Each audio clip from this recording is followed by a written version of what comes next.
Hello students, good morning. This is Silpa Singh and today I welcome you all in this new world means as you are saying this English world. Okay?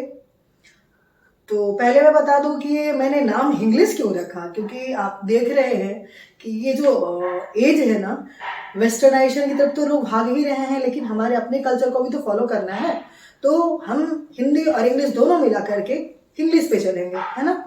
तो देर ना करते हुए मैं ये बताते चलूं कि ये कोविड का जो सिचुएशन चल रहा है अभी जिसकी वजह से बहुत सारे स्टूडेंट्स आप सबों की पढ़ाई जो है बहुत मार खा रही है और आपके सिलेबस जो है बिल्कुल पीछे हो चुके हैं और इसको देख करके ये लगता है कि आपका एग्जाम नज़दीक आने वाला है। तो मैं आपके एग्जाम के पर्पज से basically class 12 students BSEB and CBSE मैं दोनों को लेकर चलूँगी क्योंकि उनके एग्जाम बीएसईबी के एग्जाम फरवरी में है और सीबीएसई के मार्च टू अप्रैल ऐसा मतलब अनुमान लगाया गया है। ये क्लियर नहीं है अभी कि डेट शीट उनका आया भी नहीं है सीबीएसई वालों का। तो फिलहाल मैं बीएसईबी के सिलेबस को लेकर चलूँगी।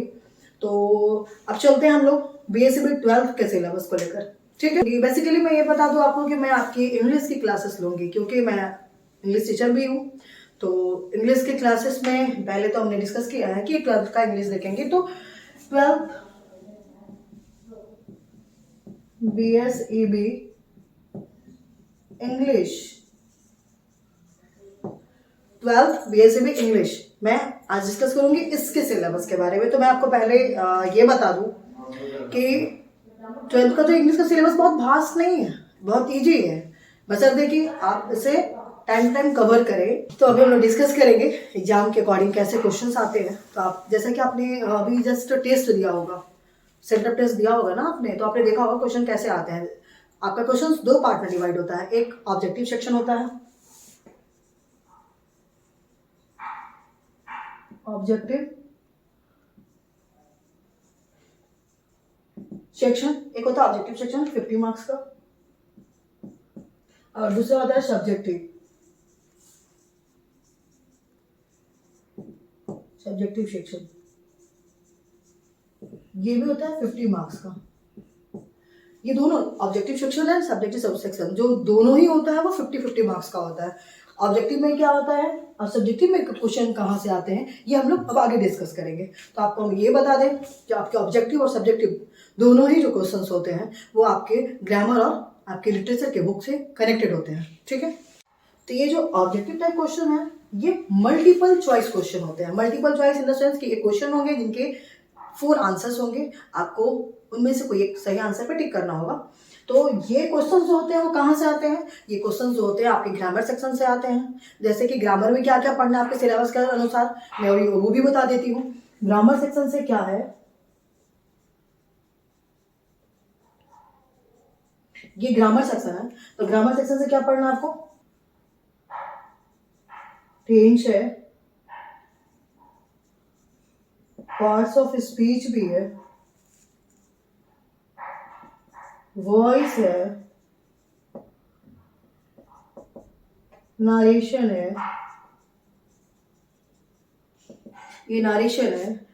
फिफ्थ ये है आपका आर्टिकल, आर्टिकल से क्वेश्चन होते हैं, प्रीपोजिशंस होते हैं,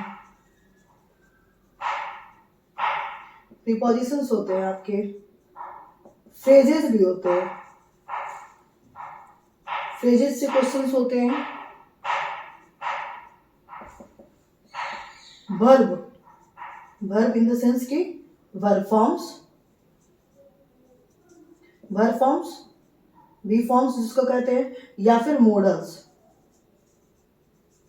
टोटल ग्रामर सेक्शन इसी से कनेक्टेड होता है आपका।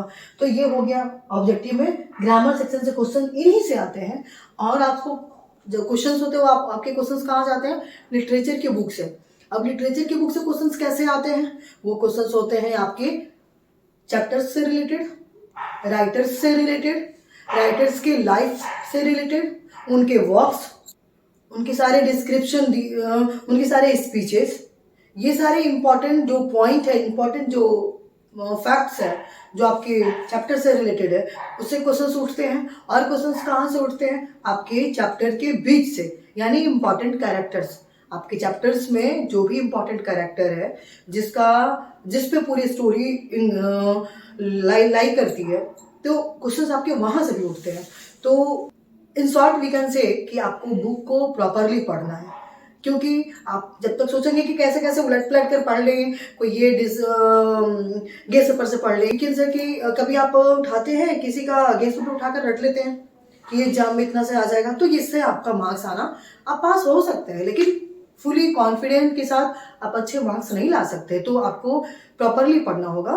तो ये हम लोग डिस्कस किए ऑब्जेक्टिव सेक्शन के। ऑब्जेक्टिव सेक्शन में क्वेश्चंस कहाँ से आएंगे हमारे। अब हम बात करेंगे सब्जेक्टिव सेक्शंस की।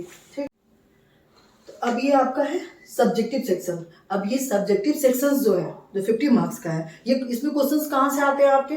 इसमें क्वेश्चंस जो होते हैं उसका भी अलग अलग डिवाइड किया हुआ है। एक होता है रीडिंग सेक्शन, इसी सब्जेक्टिव में रीडिंग सेक्शन होता है, और एक होता है राइटिंग सेक्शन, है ना। रीडिंग और राइटिंग सेक्शन। रीडिंग सेक्शन में क्या होता है, आपके पास कंप्रीहेंशंस होते हैं, अनसीन पैसेजेस होते हैं, किसी की आर्टिकल्स होते हैं लिखे हुए, लाइफ बायोग्राफी होती है, इन सारी चीजों को, या फिर इंग्लिश का हिस्ट्री दे दिया होता है, ये सारे पैसेजेस के रूप में होते हैं आपके पास अनसीन, जिनको आप जानते नहीं कैसा पैसेज आएगा, तो उन पैसेजेस को पढ़ करके और उनसे रिलेटेड जो क्वेश्चंस होते हैं उसको सॉल्व करने होते हैं।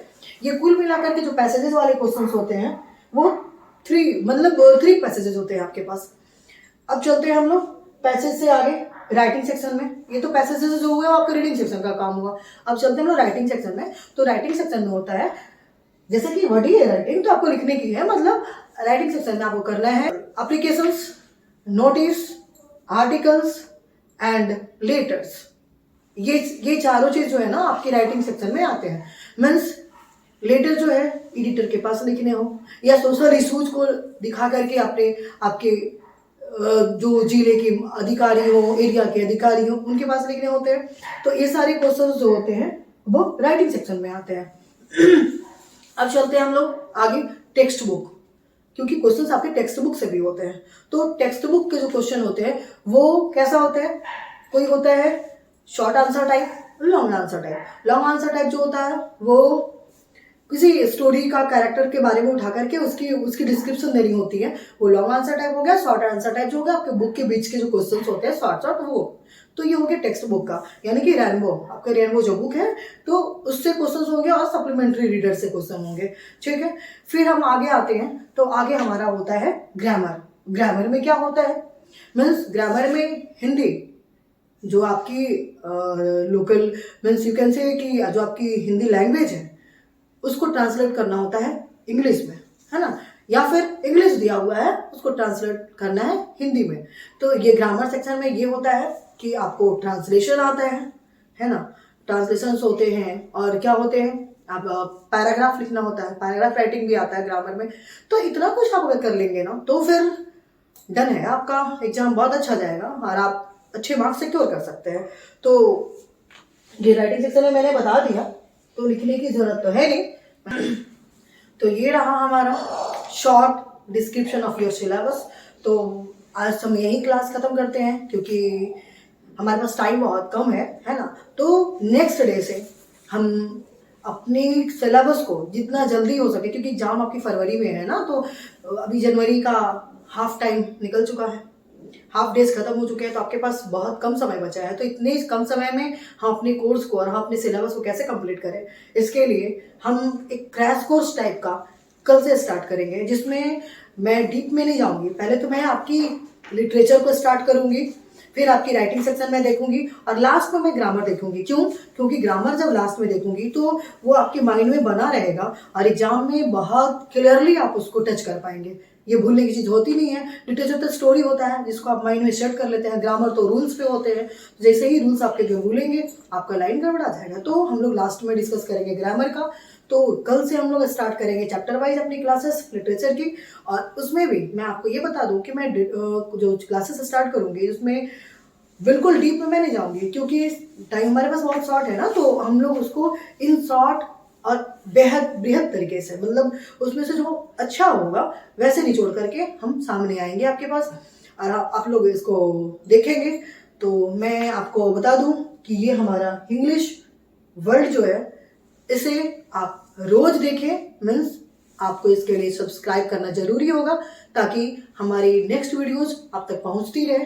तो आप इसे सब्सक्राइब करें और आपके साथ जो भी संबंधी हैं, रिलेटिव्स हैं या फिर जो भी आपके फ्रेंड्स हैं जो 12th में हैं, जो इस बार एग्जाम में अपीयर होने वाले हैं, तो वो ये वीडियो को देखें और ज़्यादा से ज़्यादा फायदा लें विदाउट एनी कॉस्ट। क्योंकि आप घर पे हैं तो अच्छी बात है, घर पे हैं और आप सेफ भी हैं, बहुत अच्छी बात है, लेकिन घर पे रहने के साथ साथ पढ़ाई भी तो जरूरी है ना। तो इसके लिए आप अपने घर पे ही रहें और हमारी इस वीडियो को देखते रहें ताकि आपके सिलेबस इंग्लिश की कंप्लीट हो जाए और आप अच्छे मार्क्स ले आए। चलिए, तब तक के लिए बाय बाय।